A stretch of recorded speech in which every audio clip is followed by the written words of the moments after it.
At this time of the year, college basketball officiating is cussed and discussed more than politics or religion.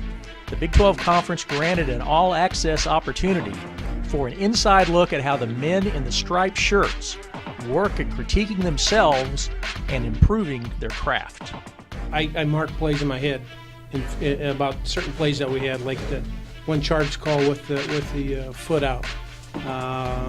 Certain things in the game that stick out in your mind. 4, 5, 6, 7 different plays, and you stick it out and you try to remember when those plays are at, and you go back and look at them, see if you got them right or wrong. Officials are required to arrive 90 minutes before game time and be on the court 30 minutes before the opening tip. For those 60 minutes in the officials' locker room, the three-man crew gets into uniform, stretches, and talks about points of emphasis. If we have a replay situation, let's make sure that everybody knows what we want to look for, especially if it's a critical situation. If there's something that happens that one of us needs to trigger the other one, hey, we can go look at replay. The officials understand that their every move, every call is being watched. Mistakes are magnified thanks to television and the internet. A bad call, or even what a fan thinks is a bad call, can go viral in seconds. The tape does not lie. The eye in the sky doesn't lie. The crew of Joe DeRosa, James Breeding, and Rick Crawford worked the Baylor-Oklahoma game on January 24th. A great example of officiating and communicating as a three-man team happened late in the game.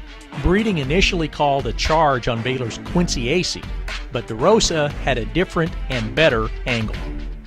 After every game, the home team video crew supplies each referee with a DVD of the game.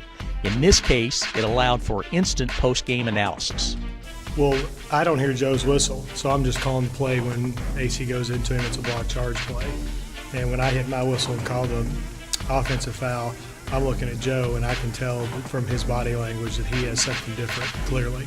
Well, I had a foul before on 21 from behind, and then the guy charged into his opponent. So we got together and said, reconstructed the play. The first foul occurred before the charge, so we penalized that. I really don't see how we could have not penalized the foul that was called, even though the guy obviously ran over his opponent.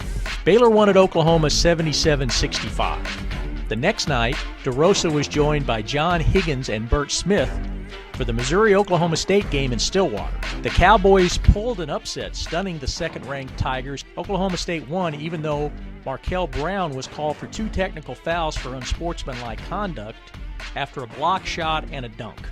While there was debate that Brown was penalized for his enthusiasm, the man who oversees officiating for the NCAA agreed with the officials' decisions. We're competitors, we're athletes too, been out on the floor, so when you have a game that both teams are aggressively playing, it makes it easy for us to work, helps us to stay focused. After a shower, a couple of slices of pizza, some talk about the previous game, it's back to the hotel, then on to another airport, another rental car, another hotel, and another game.